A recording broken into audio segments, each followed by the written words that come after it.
A analysis നമ്മൾ നോക്കി. ഇനി അടുത്ത ഓപ്ഷൻ പ്രീമിയം അനാലിസിസ് എന്ന് പറഞ്ഞാൽ എന്താണ്? ഓരോ സ്ട്രൈക്കിൻ്റെ വില, ആ വിലയിൽ ഏത് സ്ട്രൈക്കിനാണോ, ഏത് സൈഡ്, കോൾ സൈഡിലാണോ പുട്ട് സൈഡിലാണോ ഇപ്പോൾ വില കൂടുന്നത് കുറയുന്നത് നോക്കിയിട്ട് നമുക്ക് അതിനെയും കൂടി ഒരു എക്സ്ട്രാ കൺഫർമേഷനായിട്ട് നമുക്ക് മാറ്റാൻ പറ്റും. അതെങ്ങനെയാണെന്ന് വെച്ചാൽ സിമ്പിൾ, നിങ്ങൾ ഓപ്ഷൻ ചെയിനിൽ പോവുക.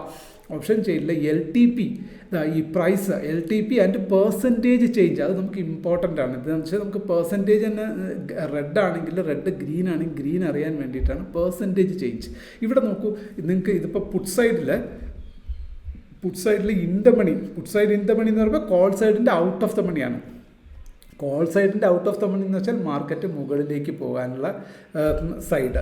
ഇനി കോൾ സൈഡിൻ്റെ ഇൻ ദ മണി എന്ന് പറഞ്ഞാൽ ഇങ്ങോട്ടേക്ക് വരുന്ന സൈഡ്. അപ്പോൾ ഈ രണ്ട് പോർഷൻസ് നമ്മൾ നോക്കുക. ഇവിടെ ഇപ്പോൾ കോൾ സൈഡ് എല്ലാ സൈഡും ഇൻ ദ മണിയും ഔട്ട് ഓഫ് ദ മണിയും റെഡിൽ നിൽക്കുകയാണ്. അതായത് കുറഞ്ഞു വരികയാണ് അല്ലേ.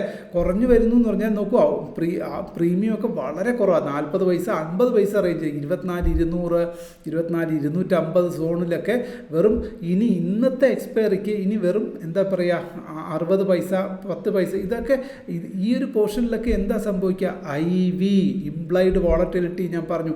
ഇവിടെ IV എത്രയാണ്? 16 ഉണ്ട്. ഇവിടെ IV 13 സോ 16 ഉള്ളിടത്ത്. അപ്പോൾ IV കൂടും തോറും റിസ്ക് കൂടുതലാണെന്ന് ഓപ്ഷൻ സെല്ലർ. കാരണം ഓപ്ഷൻ സെല്ലേഴ്സിനെ സംബന്ധിച്ചിടത്തോളം അവർ ഇത് ഇപ്പം നോക്കി, ഇപ്പം വെറും 50 പൈസ റേഞ്ചിൽ നിൽക്കുന്ന സ്ട്രൈക്കിൻ്റെ വില 50 പൈസയേ ഉള്ളൂ. അത് എന്തായിട്ട് മാറാൻ സാധ്യതയുണ്ട് ഫ്യൂച്ചറിൽ? അത് എത്രയും പെട്ടെന്ന് അത് വീണ്ടും അവിടെ നിന്ന് വോളറ്റിലിറ്റിയിലേക്ക് പോകാൻ സാധ്യതയുണ്ട്. അതായത് വർദ്ധിക്കാനുള്ള സാധ്യതയുണ്ടെന്ന് അർത്ഥം.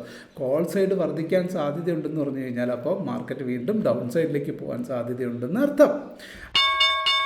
Investments in the securities market are subject to market risk. Read all the related documents carefully before investing.